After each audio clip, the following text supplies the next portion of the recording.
Oh, okay, guys, this should only take 15 minutes. That was something that our mom would say. Like, Mom, you're in Columbus.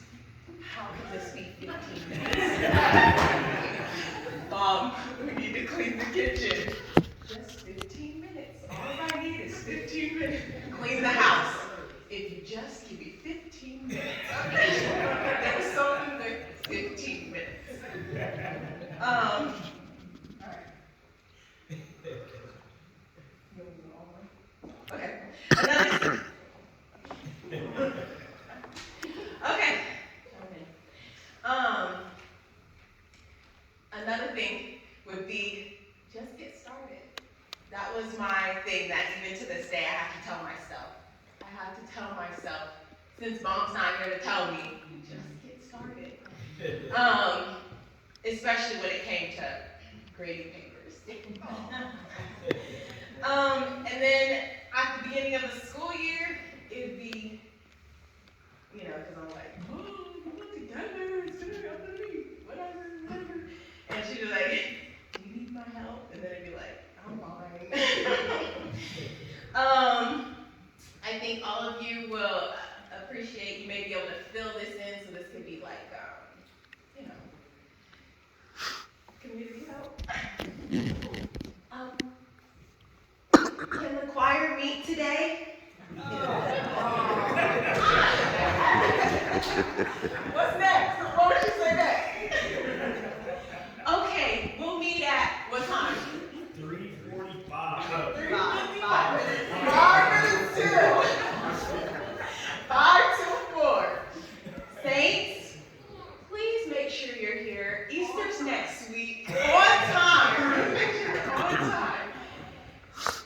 Saints, please let me know if you won't be. And then she would say when she's making a point, the reality is, and she would explain. Mom was bold. But I can appreciate that about her. It's like, Mom, how were you that bold? And then something unique about Mom was that she never said, I don't know if I ever heard her say, huh? What? She would say, beg pardon? I don't know if I ever heard her say, huh? No, beg pardon. That's me. And then, would you like to clean the kitchen? How do you respond to that? Would you like to clean the kitchen? No, ma'am. Mom, I'm sorry. You want me to say yes? I don't want to. I just ask that you rephrase that question because it just really doesn't work. But that's something that she would say. She's like, well, that's what my mom said, and we just did it. Would you like to clean the kitchen? Would you like to sweep the floor? Would you like to? No, ma'am, sorry. But I know that's not the answer you want to hear. But we would still, do it, but it's just, for the most part, it's just the question. We make effort to do it. But, excuse me, I would try to make effort. Grudgingly. And then the last one for me, the saying that was very pivotal. The Monday before she passed, we had a long conversation, and she said, when I'm gone, I have something for you to read. And that's a statement that does live that when I'm gone. So that was something. But a few other things. Mom was habitual. So at night, if you were ever at our house before, if you were ever at our house, like right before Mom's going to bed, she'd probably sit on the couch and she'd probably run her hair. And then when she goes upstairs, she's brushing her teeth and getting ready for bed.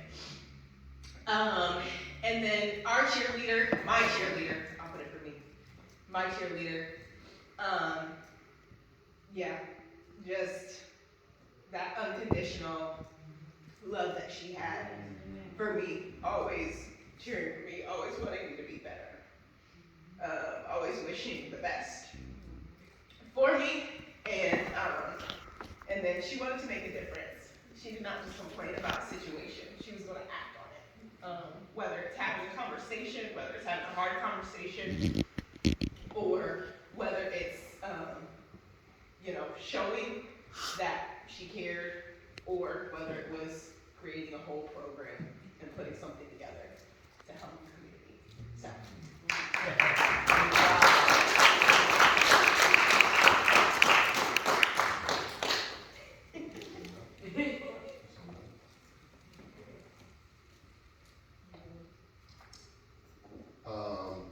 Yeah, I think so. Just having a conversation about our mother, Melanie Jo Clark. I don't really have too much more to add. So maybe I'll just say some things that I remember growing up, and Mindy and Megan can confirm those things or whatever, other things or nod or whatever. But these are more personal, so they may not be able to. But one of them that we all did together was after church. A lot of times, Wednesdays, Fridays, Sundays, we had these things called popcorn visits. So it's adding to the whole 15 minutes. So we would go to my grandma's house, who lived maybe 5 minutes from the church, after church, and we'd go visit with her. And so she called them popcorn visits. So we were supposed to pop in and pop out. So I don't know how many of them were ever 15 minutes, but that was a fond memory on late nights after church, going to spend time with my grandmother. My mom, I figured I could get away. I preferred my mom's punishment to my father's in some ways, but I found a method that worked really well. I talked a lot in school and got in trouble for random things, and so they had pink slips. So my system was to wait for Dad to go to work in the morning and then give the pink slip to my mom right before I had to go catch the bus. With the hopes that she had to sign it, because like, Mom, I can't go to school without you signing this pink slip. And hopefully with that lag in time, some of the frustration would dwindle, and by the time the evening came around, the pink slip would be forgotten. That worked actually pretty effectively. So one thing that Mom made us do, which I don't think kids do now, and I don't know how many kids do when we were growing up, we had to do laundry together. We had to iron, and we had to do, laundry would come out, everyone had to sit down and fold their own clothes. My mom didn't fold your clothes for you unless, it was an extenuating circumstance. So, yeah, she took everyone's clothes, took it out the washer, got the dryer, and laid it in piles, and then you had to fold. At least we had to, the boys. And then the worst part was that we had to iron everything. To this day, I don't like to iron just because I was ironing t-shirts. Why am I ironing a t-shirt? She's trying to maybe put creases in my jeans. I'm like, they're jeans. Why are jeans? I mean, obviously times have changed, but yeah, I specifically buy clothes that don't have to be ironed, or I grab everything out of the dryer as quickly as possible and lay it flat so it doesn't get balled up and wrinkled. Ironing is a problem. I'll do it, but if I can get away with it, thank the Lord for technology. Clothes have changed. You don't have to iron as much. You got the wrinkle-free option. And then the last one is one of my favorite stories of my mom, and I think we shared this one, but family dinner was an interesting time. So we'd have dinner together, and one of the dinners that we had together, Mom was working at Snyder Park, and she was very distraught. She tells about kids and all the bad things that were going on at the school. So there was one kid who had brought a knife to school, so she was distraught. She was so hurt, and found out that he was going to have to go to juvenile detention center. We're just trying to eat dinner.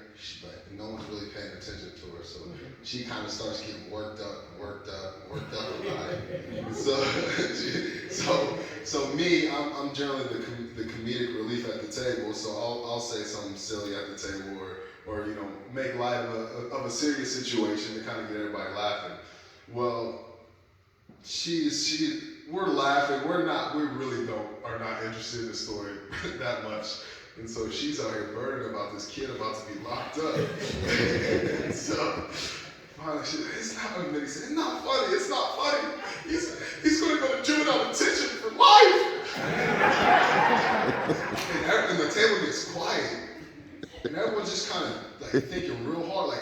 Like she's like near the tears, and we're all thinking like, wait a minute. Wait, what? Juvenile detention? For life? Oh, we never let her, we did not let her have it. Yeah, we always brought that up to her. It's like, man, son, how old are you? 12. Well, I've been in here for 40 years. Like they never transferred you, no, I'm just staying here. Like, this could be a problem. So that was one of our funny experiences. Yeah. It was, I will say, last thing, I've said more than I thought I would, but for my mom's 67th birthday, I wrote her a letter, and it was our last birthday together with her, I believe, and I read it to her, and but one of the sentiments in that letter is, for me, growing up, I love my mother, always love my mother, but as I start to become an adult, I get frustrated with things that I felt like, man, I wish things should have been done differently or should have been handled better. And I think all children go through that in terms of how they wish their parents would have done things better for them. And so that would bother me. I'm like, why did they do it this way? Like, why am I struggling through this? Because my parent didn't do this for me. They didn't do that for me. They didn't. And so I told her I had a list that I wanted to create of all the things that I would do differently, like as a parent. And I regret maybe saying that, but in the sense that I told her in that letter that as I got older, the letter just gets shorter and shorter because you learn to appreciate what she did and where you are, and the fact that as mothers do such a great job. I don't believe there's such thing as a perfect parent. Some parents do a better job than others maybe, but there's no such thing as a perfect parent. But as you grow older, we can appreciate all the love and sacrifices and decisions and hard work, knowing that it's only by God's grace that they were able to do so well, and without His help, would I be any better, if not equal? So I was just so thankful that I had the